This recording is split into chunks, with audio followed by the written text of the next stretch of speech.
សួស្តីអ្នកគ្រូអ្នកតំងន់កូនទី2មួយខែជាងហក់លោតខ្លាំងប៉ះពាល់អត់ចាបងតាក់តងជាមួយនឹងអ្នកមានកូនជាទូទៅគឺគេឲ្យប្រយ័ត្ននៅក្នុងត្រីមាសទី1 3ខែដំបូងនិងពេលចូលអាយុកូន7ខែ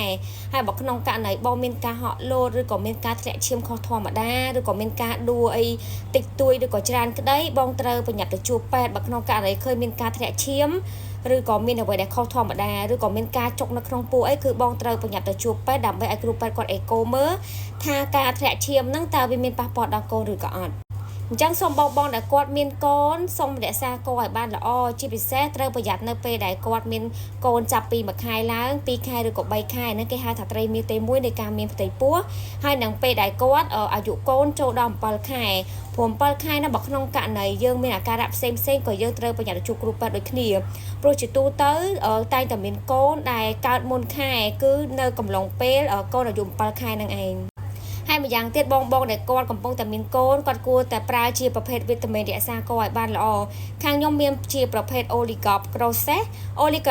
នេះគឺសម្រាប់អ្នកដែលគាត់មានកូនគឺយើងអាចប្រើចាប់ពេលដែលយើងមានទម្ងន់ចាប់ពី1ខែឡើងទៅរហូតដល់ពេលយើងចិត្តសម្រាលហើយសម្រាប់វីតាមីនហ្នឹងគឺមានការទទួលស្គាល់ពីក្រសួងត្រឹមត្រូវហើយជាប្រភេទវីតាមីនដែលមានទាំងជាតិដែកមានជាតិរ៉ែហើយមានសារធាតុចិញ្ចឹមទាំងម្ដាយទាំងកូនបានល្អខ្លាំងមែនទែន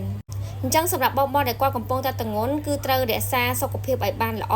ត្រូវផឹកទឹកឲ្យបានច្រើនញ៉ាំអាហារណាដែលមានសារធាតុចិញ្ចឹមគ្រប់គ្រាន់បូកជាមួយនឹងវីតាមីនហើយជាពិសេសនោះតាក់ទងជាមួយនឹងផ្លូវចិត្តគឺធ្វើឲ្យអារម្មណ៍ស្រស់ស្រាយគេងឲ្យបានគ្រប់គ្រាន់ញ៉ាំឲ្យបានគ្រប់គ្រាន់នោះសុខភាពបងជាមួយកូននឹងល្អ